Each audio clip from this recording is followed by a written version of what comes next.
सारी की सारी चीजें, सारे के सारे बिजनेस इन 3-4 लोगों को मिलते हैं।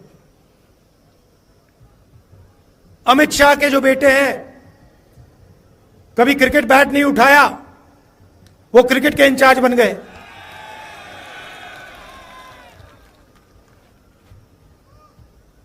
तो 6-7 लोग देश को चला रहे हैं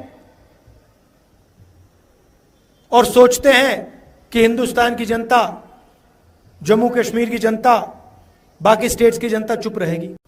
लैटरल एंट्री की बात की इन्होंने, कहते हैं कि भैया सरकार में हम साइड से लोगों को लाएंगे। हमने कहा कैसे लाओगे? अमीर लोगों को कैसे लाओगे? गरीबों को आप आने नहीं देते हो, कमजोर लोगों को आप आने नहीं देते हो, ऊपर से आप लैटरल एंट्री करोगे। हम देखेंगे कैसे करोगे। 3 दिन में कहते हैं ठीक है भैया नहीं करेंगे। तो आजकल सरकार ऑपोजिशन चला रही है, सच्चाई है। जो भी हम चाहते हैं हम करवा देंगे, और हम स्टेटहुड चाहते हैं, जम्मू कश्मीर का स्टेटहुड हम करा देंगे। जो हमारे कश्मीर पंडित भाई हैं, आपको मैं कहना चाहता हूं,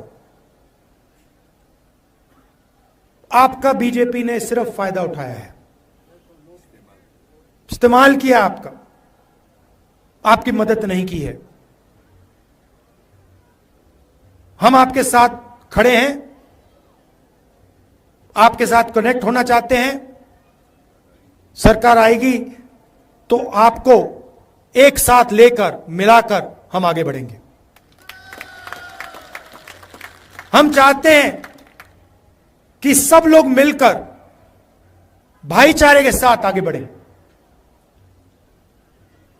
मोहब्बत की दुकान जम्मू कश्मीर में खुले।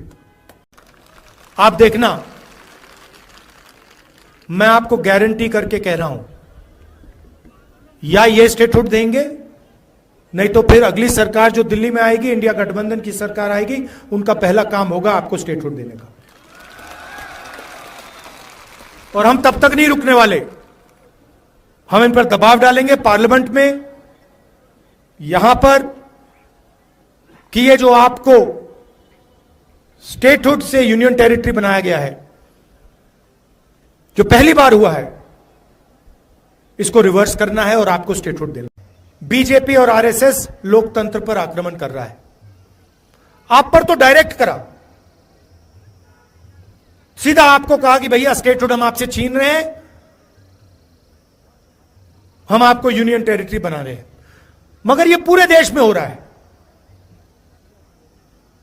मणिपुर में देखिए, हिंदुस्तान के सारे इंस्टीट्यूशन देखिए, इलेक्शन कमीशन देखिए, ब्यूरोक्रेसी देखिए, मीडिया देखिए,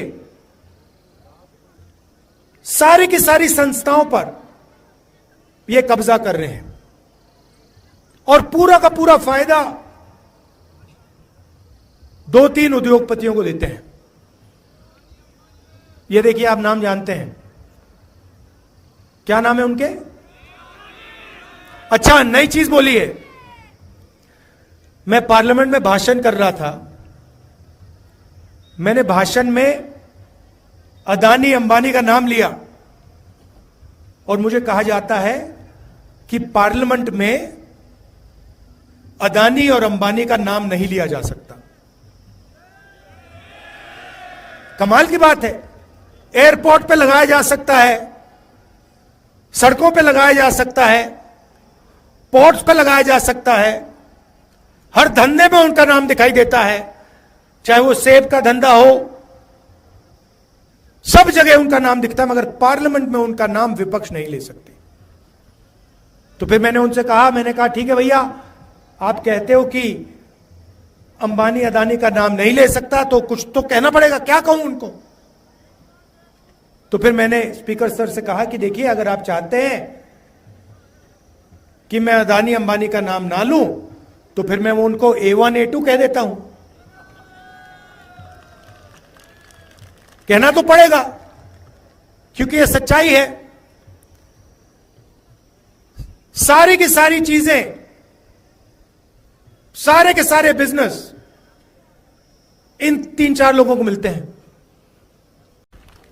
यहां पे कहा जाता है कि एलजी जम्मू एंड कश्मीर को चलाता है, बट सचमुच में वो एलजी शब्द गलत है।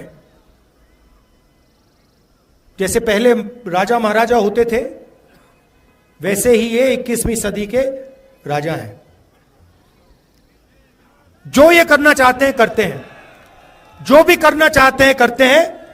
और सच्चाई है कि जम्मू कश्मीर के लोगों को ना रोजगार मिलता है, ना फायदा होता है,